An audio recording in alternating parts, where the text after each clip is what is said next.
Welcome back to my channel. तो एक बार आपका फिर से स्वागत है रिएक्ट विद शिल्पी में। मेरा नाम शिल्पी है और आप देख रहे हैं रिएक्ट विद शिल्पी। थोड़ा सा बैकग्राउंड नॉइज मिलेगा प्लस आवाज़ें भी मिलेंगी, है ना। बहुत कुछ ऐसा मिल सकता है तो उसको इग्नोर करिएगा। फिलहाल मैं बात करने आई हूँ सपना के बारे में।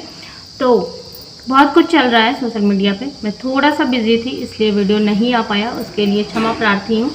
और दूसरी बात, सभी को जय श्री कृष्णा, राधे राधे, हर हर महादेव। कैसे हैं आप लोग? होप सो अच्छे होंगे। और सपना की वीडियो देख के कुछ लुच्चे लफंगे और बदतमीज लोगों को जवाब देना बहुत ज़्यादा ज़रूरी है। जवाब देना इसलिए नहीं ज़रूरी है कि उनको शायद सुधारा जा सकता है, लेकिन जवाब देना इसलिए भी ज़रूरी है कि भाई फूफा को और बुआ को मम्मी पापा बोल सकते हैं, हाँ बोल सकते हैं। और चाचा को, यानी कि जिसकी उस बच्ची के साथ में शादी हुई है, मतलब सपना के साथ में, है ना, यानी कि राजवीर जी और सपना, उसको आरू जो है पापा नहीं बोल सकती। कैसे बदतमीज लोग हो, हाँ। और किसी को क्यों इतना डिप्रेशन देने में तुले हुए हो, क्यों इतना परेशान करने में तुले हुए हो? मतलब कैसे कर लेते हो आप लोग, कैसे कर लेते हो आप? जिस दिन कहते हैं ना कि जिस दिन आप उनकी ज़िंदगी जियोगे ना, किसी की भी हो, किसी की भी लाइफ में प्रॉब्लम हो, जब सामने वाले की ज़िंदगी 2 पल के लिए भी जी के देखो ना, तो समझ में आता है एक्चुअली में प्रॉब्लम कहाँ पे है। जब तक आप जज करते रहोगे, जजमेंटल बनते रहोगे, है ना, दूसरे की समस्या को नहीं समझोगे, तब तक ऐसे ही वाहियात बातें करते रहोगे। और पड़ोसी तो है ही है एक नंबर का नल्ला इंसान। मतलब सही बता रही हूँ, इतनी लाइफ मैंने देख ली है और बहुत कुछ देख लिया है, लेकिन इस तरह का पड़ोसी मुझे आज तक नहीं मिला है जो ज़बरदस्ती घुसता है। और कहीं ना कहीं इसका जो राइट है वो दिया है भाई उनके ससुर जी ने, जो कि सो कॉल्ड टीचर है। मतलब टीचर के नाम पे भी शायद बहुत सारे लोगों को बुरा लग जाएगा, और मुझे भी बुरा लग रहा है कहीं ना कहीं बोलते हुए, क्योंकि मैं एक टीचर के लिए ऐसा बोल रही हूँ। इतने सीनियर सिटीज़न यानी इतने एज्ड इंसान के लिए मुझे ऐसा बोलना पड़ रहा है। लेकिन भाई किसी की हिम्मत नहीं हो सकती है, अगर आपकी बहन के बारे में, बेटी के बारे में, बहू के बारे में, बच्ची के बारे में जब तक आप राइट नहीं दोगे, कोई तीसरे की बंदे की हिम्मत नहीं पड़ सकती है वो आपके घर में आके घुस के बोले आके, और ऐसे ज़बरदस्ती घुसे। तुम कितना काम आए हो ये तो मुझे नहीं पता है, तुम कितना काम आए हो, लेकिन पड़ोसियों के राइट्स कितने होते हैं ये शायद सबको पता है। भाई उनकी बुद्धि मरी हुई है, उनकी बुद्धि मारी गई है, मतलब अंकल आंटी की, है ना, और साथ में उनकी छोटी सी नन्ही मुन्नी सी जो बच्ची है उनकी।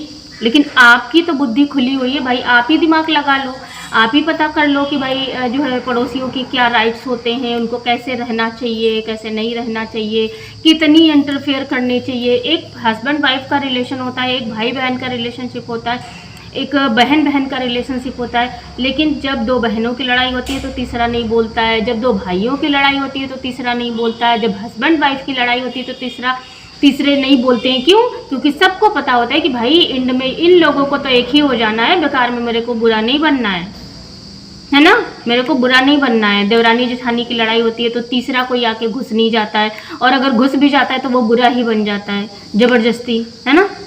तो आप क्या कर रहे हो, मतलब ज़बरदस्ती घुस रहे हो, उनके बोलने से घुस रहे हो, ठीक है, बहुत अच्छी बात है ना, उनके बोलने से अगर घुस रहे हो।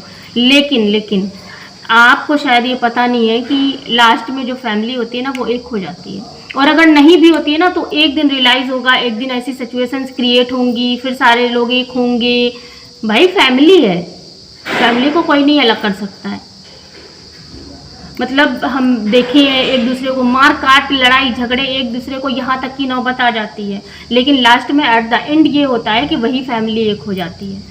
तो ये जो तुम घुस रहे हो, ज़बरदस्ती आके बोल रहे हो, एक बार नहीं 50 बार मैं समझा रही हूँ भाई मत रहो, मत घुसो इन सारी चीज़ों में, वो फैमिली है, आप ही समझ जाओ। नहीं भैया, तुम तो ठहरे एक नंबर के लुच्चे लफंडर इंसान। तुमको मिल रहा है $1 कमाने का मौका, प्लस जो है थोड़ा सा फेम पाने का मौका, शायद सपना की बदौलत यही हो रहा है। क्योंकि ऐसे तो तुम्हारी कोई वीडियो पे व्यूज़ आते नहीं है, अपनी पर्सनल कोई ब्लॉग ला के देखो, है ना, तो उनके नाम से कमा लो, और उनकी तो बुद्धि भ्रष्ट हुई पड़ी है, मति भ्रष्ट हो गई है अंकल आंटी की, जो कि एक किसी बाहर वाले को इतना ज़्यादा एंट्री करने दे रहे हैं, इतना ज़्यादा एंट्री करने दे रहे हैं कि उनको यही नहीं समझ में आ रहा है कि एक्चुअली में वो कर क्या रहे हैं, है ना। अभी जो है तुम्हारे घर में लड़ाई हो भैया, तुम्हारे घर में भी मम्मी पापा हैं, तुम्हारे घर में भी तुम्हारी वाइफ है, हैं लड़ाई होती है, फिर अंकल आंटी को घुसा के दिखाओ, चैलेंज है मेरा।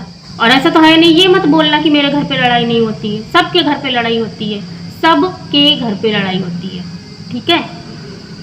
जो थॉट्स जो होते हैं ना वो सबके चेंज होते हैं, कहीं ना कहीं सबके घर पे लड़ाई होती है, उसमें तुम अंकल आंटी को घुसा के दिखाओ, चैलेंज है मेरा, फिर देखना तुम कैसा तुमको लगता है जब पड़ोस के आके तुम्हारी बीवी को बोलेंगे आके, हाँ अरे यार तेरी बीवी तो ऐसी है, तेरी बीवी तो ऐसी है, तेरी बहू तो ऐसी है, हाँ। या फिर अंकल आंटी से मतलब तुम्हारे माँ बाप से बोले जाके कि तुम्हारी बहू ऐसी है, तुम्हारी बहू वैसी है, कैसा लगेगा। लेकिन इन लोगों की तो बुद्धि भ्रष्ट है, अंकल आंटी जो है इनकी बुद्धि भ्रष्ट हो चुकी है। कुछ तो छोटी चीज़ ने कर दी, दूसरी आपने कर दी, तीसरी उनके जो मायके वाले बैठे हुए उन्होंने भ्रष्ट कर दी। कोई उनको ये समझाने वाला ही नहीं है कि भाई एट द एंड आपकी बहू पोतियाँ ही आपको काम आएंगी, आपकी बहू पोतियों से बढ़ के आपके लिए लाइफ में कुछ भी नहीं होना चाहिए। लेकिन आपकी लाइफ में है, आपकी लाइफ में है पड़ोसी, छोटी जिज्जी, आपके लिए बचे हुए मतलब इंसान जो राजवीर जी, सूरज जी, उनके बर्थडे पे जो आप ये दिखावा करते हो, ट्रीटमेंट देते हो, लोगों को जाके हलवा पूड़ी बांट रहे हो, मिठाई बांट रहे हो, है ना, और सोच रहे हो कि आपका बेटा बहुत खुश हो रहा होगा, अरे श्रापित कर रहा होगा आपको वहाँ से बैठ के, श्राप दे रहा होगा, या फिर उसको शर्म आ रही होगी कि यार मैंने कैसे माँ बाप की मतलब कोख में जन्म ले लिया था, कि यार ये आज दो उन मासूम बच्चियों के नहीं है।